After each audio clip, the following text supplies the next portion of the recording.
Boa noite, sejam todos bem-vindos.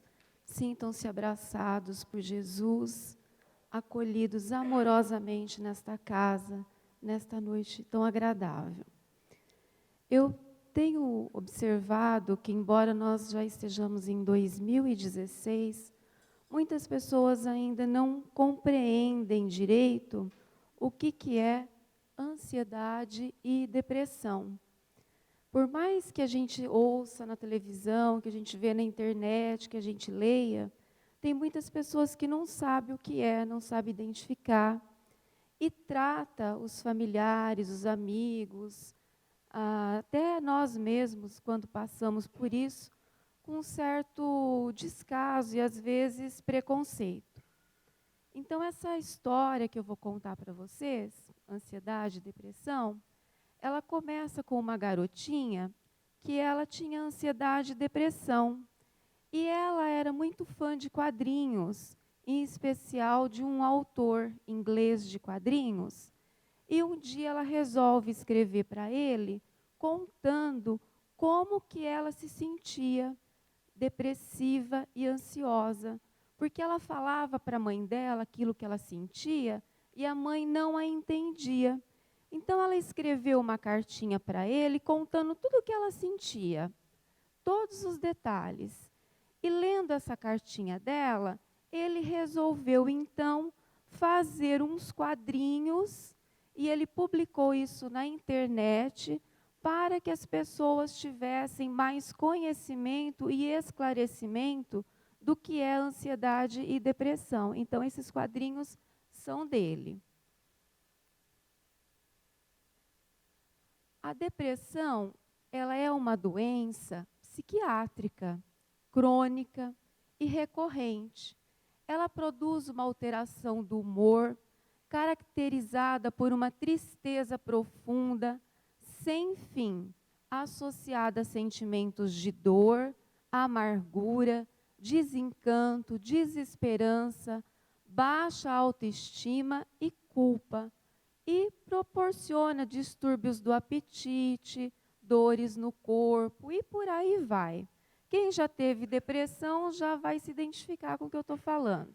Quem não teve, conhece alguém, vai lembrar, tal pessoa tem esses sintomas ou já falou que se sente assim e que não se sente bem. Então, é uma doença crônica, não é uma frescura da pessoa, não é um estresse passageiro, é uma patologia. É importante nós sabermos distinguir a tristeza patológica daquela que é transitória, provocado por acontecimentos difíceis e desagradáveis. A tristeza patológica é aquela que nos acompanha todos os dias ao longo da nossa vida e não tem fase de melhora, ela está sempre piorando. E a tristeza passageira é aquela de um mal-entendido que nós tivemos com alguém, ficamos tristes naquele momento, um dia, 2 dias, e aquilo passou. A patológica, ela é diferente. Diante das adversidades, as pessoas sem doença sofrem com as tristezas, de uma forma normal, mas sempre encontram uma forma de superar. Nos quadros de depressão, a tristeza não passa, ela não dá trégua. Ela está cada vez mais profunda, mais dolorida, mais desgastante. Né? Então, nós temos uma tristeza no nosso dia lá, batemos o carro, foi triste, amassou, estragou, mas a gente vai lá, conserta e volta tudo normal. A pessoa depressiva, aquela batida do carro e aquele estrago para ela é o fim do mundo, acabou a vida dela. E aí ela entra em depressão e continua naquilo porque acabou, é fim. Ela não entende que você pode consertar e voltar a ter o carro. Né? Ela tem essa coisa de doença mesmo. A depressão e a ansiedade são 2 doenças que muitos têm, porém poucos entendem. A depressão, então, ela é uma tristeza profunda, uma angústia dá todos aqueles sintomas, né, de querer ficar na cama, de não querer sair de casa, de querer fechar as cortinas, de não ter apetite. E a ansiedade é aquela descarga de adrenalina constante no nosso corpo que faz com que a gente queira fazer tudo ao mesmo tempo e a gente começa a se preocupar agora com uma coisa que a gente nem sabe se vai acontecer. Então a gente sofre agora, sofre durante o problema e sofre depois do problema. E a gente nem sabe se o problema vai acontecer. E nós ficamos arrumando um monte de, e se eu fizer isso? E se eu fizer aquilo? E se eu fizer aquilo outro? Nós não vivemos um dia de cada vez. A gente pensa no problema assim por ano inteiro. Quanta gente aqui que o filho foi viajar e já não começou a pensar assim, nossa, e se o ônibus furar o pneu? E se ele pegar uma chuva na estrada? E se ele morrer? Quanta gente já não pensou assim? Isso é ansiedade. E ela vai esgotando as nossas forças, porque nós recebemos um pico de adrenalina tão grande que quando aquilo passa no nosso organismo, nós ficamos prostrados fisicamente. E vai havendo um desgaste do músculo cardíaco, de tanta adrenalina que é lançada ali. Então, também é uma doença. E aí, as pessoas que não sabem o que é depressão e ansiedade, costumam dizer, ou nós costumamos ouvir frases do tipo, ah, mas de novo, você precisa sair para tomar um ar. Outra vez nessa cama, você já tentou simplesmente não ter depressão? Porque chega um momento que a gente fala, ah, mas tudo de novo? Fechou essa casa de novo, essa escuridão de novo? Você é preguiçoso, né? É só sair da cama. É muito drama por nada. Vocês já falaram isso aí para alguém? Ou vocês já ouviram isso aí de alguém? Então, a gente precisa repensar as nossas posturas. Porque para a pessoa depressiva, a dor dela é imensa. Para nós, não, mas para ela é uma dor muito grande. Daí, então, a nossa garotinha vem ilustrar para a gente o que é depressão. Aí ela diz assim, eu tenho transtorno de ansiedade e depressão. E mesmo com a medicação, ainda há aqueles dias em que eu preciso de forças para sair da cama. Que a gente não tem vontade de sair da cama. A gente acorda e fala assim, ai, eu vou ficar mais um pouco. E às vezes a gente fica o dia inteiro ali. Eu não consigo ter energia ou motivação para fazer qualquer coisa. Nós estamos sempre cansados, sempre desanimados, sempre para baixo. Vai subir uma escada, dá uma canseira, não tem ânimo para fazer uma caminhada, para ir numa academia, para sair com os amigos, sempre cansados. E minha mãe vai dizer coisas do tipo, mas você estava tão feliz e cheia de energia ontem, fez tanta coisa. E aí ela pensa assim, me encolho toda só de pensar minha mãe dizendo essas coisas para mim. Quer dizer, ela já está mal, e a mãe dela vem e diz todas essas coisas para ela. Então eu disse isso para ela, a depressão e a ansiedade são jogadores de um time que jogam contra mim. E o único objetivo delas é me colocar para baixo. Uma me esmaga, me pisa, me chuta, me derruba e eu estou sempre lá embaixo. Elas me deixam paranoica, me fazem sentir inútil, porque uma me diz que os meus amigos falam mal de mim pelas costas. A outra me fala que eles estão muito mais felizes sem eu. Então eu não tenho amigos, eu não confio nos meus amigos, eu não quero sair de casa. Eu tenho uma baixa autoestima. E daí, elas roubam toda a minha energia, toda a minha motivação. Então, pode ver que ele está falando assim, ó, cara, eu estou surtando. Se ela contar para alguém sobre isso, aí o outro diz lá assim, fica frio, eu roubei lá a motivação dela, ela não vai falar nada para ninguém, que ela está triste, que ela está derrotada, que ela está desanimada. Mas, às vezes, elas resolvem sair de férias. A depressão e a ansiedade dão um tempo, saem de férias. E nunca sei quanto tempo as férias delas vão demorar. E aí eu faço coisas, porque aí eu me sinto motivada e tenho energia. E vou fazer as coisas acontecerem. E elas acontecem. E eu tenho conquistas. Eu saio com os meus amigos, eu brinco, eu me divirto, eu me alegro, eu vivo, né? Enquanto elas estão fora de mim. Então, são as fases boas. Porque eu nunca sei quando que elas vão voltar. Pode ser algumas horas, alguns dias, algumas semanas, alguns meses, mas é certo que elas vão voltar, porque a depressão tem picos. Um dia a gente está bem, outro dia a gente não está, uma semana a gente está bem, outra semana nós não estamos.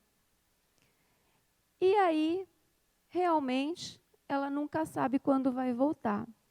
Esses desenhinhos estão aqui, ó, nesse site. Quem quiser entrar lá e dar uma olhadinha depois, está disponível na internet. O Dr. Jorge Andréa, um famoso espírita estudioso parapsicólogo, ele deu uma entrevista falando a respeito da depressão.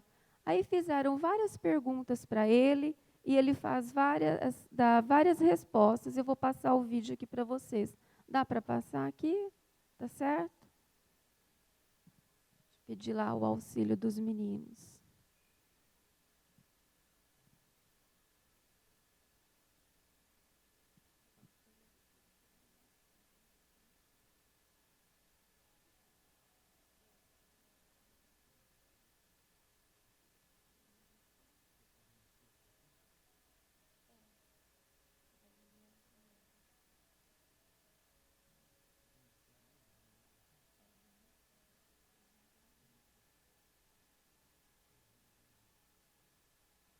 A nossa logística aqui, tá, gente? Demora uns minutinhos.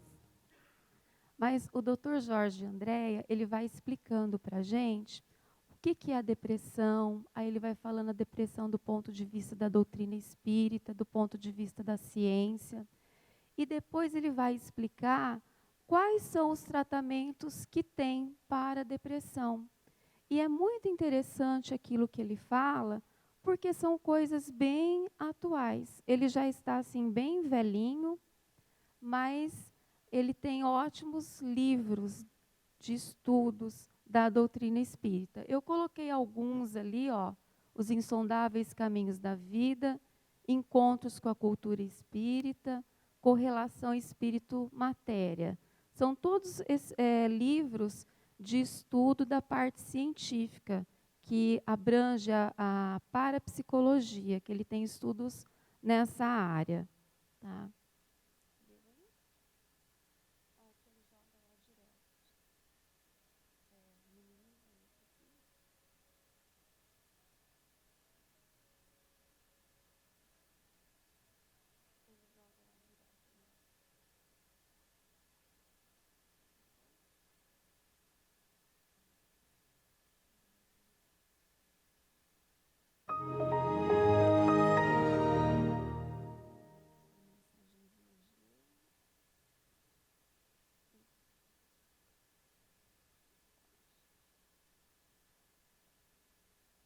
São 10 minutinhos de perguntas e respostas, tá? Bem interessantes.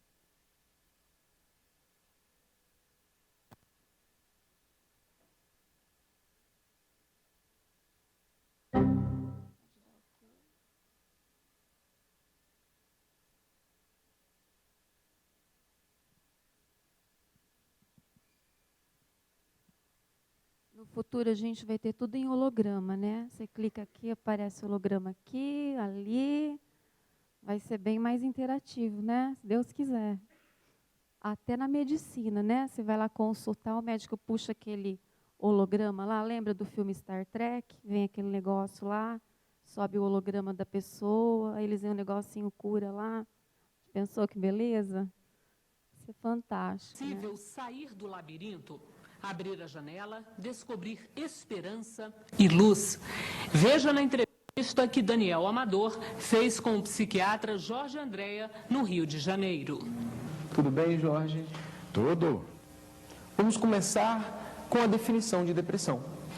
Depressão é uma estrutura distônica da mente humana que se revela sob forma daquilo que nós podemos chamar melancolia, inquietação e um pouco de perda da autoestima. É possível identificar a depressão com alguns sintomas físicos? O indivíduo caminha para a melancolia e vai a pouco e pouco penetrando em distúrbios psicossomáticos. O indivíduo não sabe definir o que é que se passa com ele. Há uma inquietação. Mas tem um pano de fundo no meio disso tudo, que nós temos notado nessas depressões. E o pano de fundo é o medo causado por um complexo de culpa. Aí pergunta-se, mas por que isto? Aí entra a doutrina espírita para explicar. É o passado que retorna. As impulsões do espírito do passado nutrem o processo. Porque se o processo está em formação, é porque já tem um distúrbio espiritual. Nessa estrada, digamos assim, neste caminho. Porque todos esses processos patológicos têm um fundo da distonia espiritual. Então, a depressão pode ter causas espirituais também. Quase sempre. Porque já vinha a deficiência.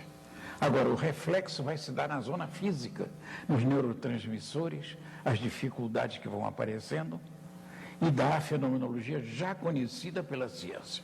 Não há dúvida sobre isso. Mas por que que isso veio? Aí o indivíduo ainda não sabe. Diz, não, fatores do meio. Os fatores do meio podem causar isso. Fatores da atual reencarnação podem causar. Mas na maioria das vezes, quando há uma profundidade sintomática nesse sentido, portanto, uma patologia mais avançada, é a consequência da fragilidade espiritual pelas coisas do passado que nós conhecemos muito bem dentro da doutrina espírita. O senhor disse que normalmente as causas são espirituais. Então o tratamento também é apenas espiritual? O tratamento espiritual pode ser acolado ao tratamento físico. O tratamento com os comprimidos, o tratamento da ciência oficial atende 35% dos casos. 35%. Agora, não são casos da profundidade da sintomatologia. Não são esses. São casos mais ou menos equilibrados, digamos assim, onde nós podemos ter ainda um controle do processo. Mas a terapia espírita é formidável nisso. Que são os passes, a água fluidificada, o tratamento e principalmente o grande tratamento nessa área é a praxiterapia. É encontrar um trabalho adequado para o indivíduo. Isto é inalienável, que todo mundo pode trabalhar. Agora você diz, mas o indivíduo depressivo não pode trabalhar? Pode. Tem pequenas coisas que ele pode fazer. Ele não pode fazer tudo. Ele não aguenta fazer tudo. Mas alguma coisa ele pode. Então, aos poucos, nós vamos granjeando condições de equilíbrio para o indivíduo. Ele não pode ficar na sua melancolia com sonhos e sonos também numa posição depressiva. E como que esse trabalho, como que esse tratamento, com passes, com água fluidificada, age sobre a pessoa que está sofrendo de depressão? É uma estrutura mental. Nós ainda não conhecemos a estrutura específica disso, mas nós podemos dizer alguma coisa sobre isso. Hoje já está se estudando bastante aquela terapia oriental, onde os japoneses, pela manhã, descalços, deslizam na grama onde está o orvalho. Esse orvalho hoje foi estudado, tem elementos de vitalização. E esses elementos de vitalização têm um nome até bem bonito, são os neutrinos, são partículas neutrínicas. E vamos acrescentar uma coisa muito interessante. O nosso caipira do interior, coloca a água à noite dentro da sua bilha de barro para tomar de manhã, como se fosse um medicamento. E porque à noite a quantidade de neutrinos é imenso e é captado pela água. Como é que os homens sabiam disso? Quer dizer, são coisas da natureza que vêm com o indivíduo. E aí perguntamos nós a você, não tem mundo espiritual atrás disso? Não tem uma posição de impulso espiritual próprio na natureza? Claro que tem. Mas é preciso que se diga uma coisa muito interessante sobre a depressão. As depressões têm uma escala. Tem a depressão reativa que não tem problema nenhum. Você tem, eu tenho, todo mundo tem. Sabe como é que a gente pode dizer isso? Quem é que não entra na fossa de vez em quando? Não, hoje eu não aguento, hoje eu não estou bem, a coisa não vai bem. E realmente o indivíduo não está no pique para o seu trabalho. São as reações depressivas das dificuldades. Dificuldades econômicas, dificuldades de toda ordem, dificuldades intelectuais e de todo jeito. Esta depressão não é depressão. E nós costumamos dizer, não, o indivíduo está depressivo. Ele está com uma reação depressiva que não tem problema. Mas tem uma depressão ativa ou reativa. Essa é aquela que o indivíduo colhe uma mágoa e como ele não pode botar para fora aquilo, um chefe de uma repartição muito exigente e mais do que tudo isso, um pouco meticuloso, pode ferir um funcionário, dizer, você não está trabalhando bem, etc. O funcionário não responde, porque está com medo dele, é natural isso, interioriza aquela mágoa, o indivíduo esquece, tempos depois vem a tonalidade depressiva consequente a isso, é a depressão reativa. Essa se trata com certa facilidade. Tem agora uma depressão chamada em psiquiatria dos distímicos. É o preguiçoso nato. É o indivíduo que nunca pode fazer nada, que está sempre cansado. Esse indivíduo precisa trabalhar. Tem a praxiterapia para ele. Resolve bem os problemas. E tem uma outra depressão endógena. É a depressão seríssima, que tem que se tomar muita conta disso, que faz parte das psicoses. Inclusive a psicose bipolar, a maníaco-depressiva. Essa precisa de um tratamento acendrado. Mas, de um modo geral, temos observado que o componente espiritual que a doutrina espírita tem fornecido é um componente fantástico, primoroso, como auxiliar nesse tratamento. Que o indivíduo modifica o seu pensamento e modifica mais do que tudo isso, a sua estrutura de mentalização. Quer dizer, aqueles neurotransmissores que fazem parte dos neurônios, etc., se equilibram em parte. Nós vamos continuar falando sobre depressão depois do intervalo. Não saia daí, nós já voltamos. Voltamos a conversar com o doutor Jorge Andréa sobre depressão. E as crianças também podem sofrer de depressão? Algumas. É uma coisa mais rara e precisamos considerar o seguinte. Por que a depressão não se instala na criança? Porque ela ainda não tem a sua formação completa. Não só a formação reencarnatória, que se dá mais ou menos em volta dos 7 anos, mas também a sua formação de metabolismo, de glândulas endócrinas, de uma série de coisas, e inclusive a explosão da adolescência, que é uma coisa muito interessante, etc., onde todos aqueles hormônios estão ativos e de uma forma, eu vou dizer assim, bioquimicamente gigantesca. Eu não sei se fica bom bioquimicamente, mas ficou. Deu para entender. Então, dessa forma, é muito difícil você encontrar uma criança depressiva, porque tem as oscilações dela. Porque a criança ainda não tem uma formação do seu eu. Ela não tendo a formação do seu eu, ela oscila. Tanto que a criança precisa muito do pai herói. E precisa também da mãe zelosa, ainda. Só da adolescência que eles começam a botar as manguinhas de fora e começam a querer tomar a sua posição que devem quando são bem educados. De maneira que os processos depressivos são mais frágeis nessa área. Mas temos que tomar conhecimento que algumas vezes alguns indivíduos apresentam o processo dessa natureza. depende apenas do indivíduo que está sofrendo com a depressão para a cura dele, ou a própria família pode auxiliá-lo de alguma forma? É claro, a família é uma condição sine qua non nesse processo. Os pais, as mães, etc., compreendeu?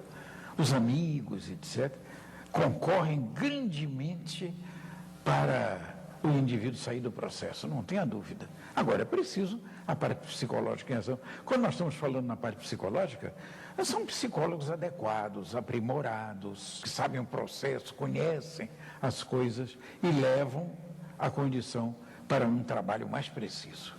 E o que o senhor diria para quem está passando por esse problema ou tem algum conhecido, um familiar que esteja nessa situação? Imediatamente procurar o médico da família. Se não tiver o médico da família, alguém que seja muito bem indicado para este indivíduo reviver. Porque as indicações médicas são precisas. Existem hoje medicações muito boas nessa área, muito boas, novas e muito eficientes. E mais do que tudo isso, nós não podemos fugir, porque as verdades são muito fortes. É a terapia espiritual.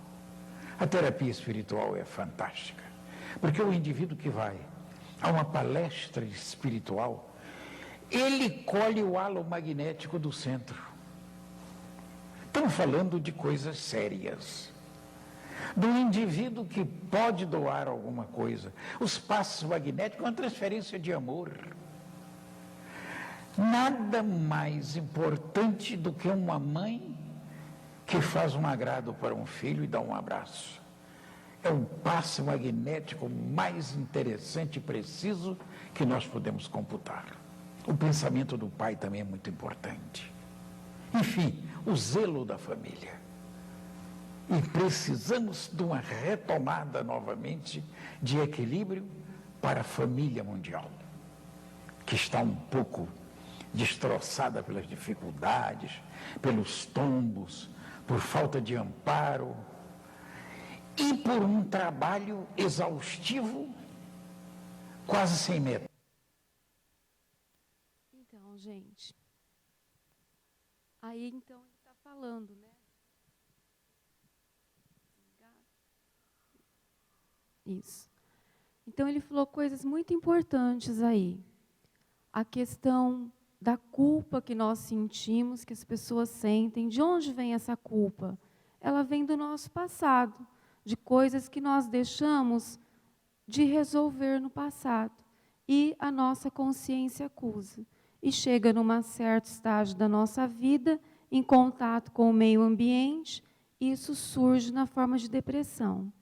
E aí ele falou os tipos de depressão também, das mais leves àquelas que são necessário, inclusive, internação e medicação. E para todas elas, ele foi muito claro em dizer, a medicação, o trabalho com psiquiatra, o trabalho com psicólogo, o trabalho na casa espírita, na forma de palestras, estudos, os passes, o envolvimento da família, que é importantíssimo. Ninguém consegue vencer isso sozinho se a família não se envolver, se a família não compreender, né? É muito importante. E ainda, finalizando, nós precisamos elencar aquilo que é importante e primordial na nossa vida, para que nós possamos nos libertar da depressão. Se não tiver como libertar, aprender a conviver com ela, mas com qualidade de vida. Então, nós precisamos jogar fora aquilo que não é essencial para a nossa vida, né? Nós precisamos continuar aprendendo sempre, todos os dias. Não pode falar que eu cansei, eu não quero ler, eu não quero sair. A gente tem que fazer um esforço para isso. Curtir as coisas simples da vida, um passeio com os amigos, um café quentinho, um chazinho num dia como hoje, uma visita no hospital, uma pessoa que está doente, cultivo de flores, os animais, coisas simples. As lágrimas vão acontecer, mas a gente tem que seguir em frente. Ri muito, ri até perder o fôlego, a gente tem que voltar a rir, nós paramos de rir. Né? Nós andamos muito sisudos por aí, só mexendo no WhatsApp da vida e lá no Facebook. Mas a gente não ri, a gente não conversa com os amigos. Nós saímos com os amigos, em vez de rir, a gente fica lá no zap-zap da vida, né? Não é? Que graça tem? Cadê as piadas? Cadê as conversas? Né? Cadê os abraços, os toques de mão? Cadê isso? Esteja sempre rodeado das pessoas que você gosta, que te fazem bem, que te dão alegria. Aproveite a sua saúde, você tem saúde, você pode andar, você pode falar, você pode ver, você pode ouvir. Diga a quem você ama que você realmente o ama. Não tenha vergonha de dizer eu te amo, eu gosto de você. Faz tempo que eu não digo eu te amo. Diga eu te amo. As pessoas precisam saber que elas são amadas. Nós precisamos saber que nós somos amados, para que nós nos sintamos seguros, acolhidos, amparados, né? E a mensagem do Chico aí para a gente finalizar, que todas as coisas na terra passam. Os dias de dificuldade passarão, passarão também os dias de amargura e solidão, as dores e as lágrimas passarão, as frustrações que nos fazem chorar, um dia passarão. Tudo vai passar na nossa vida. Então, que possamos pensar sobre esse estudo da noite, buscar mais informações que venham complementar e mudar o nosso comportamento e daqueles que estão ao nosso lado em relação a esse problema, que é um problema muito sério e que muita gente está sofrendo com isso. E nós podemos ajudar, nos ajudar e ajudar aos outros. Que Jesus nos ampare e nos acompanhe de volta aos nossos lares em paz. Obrigada.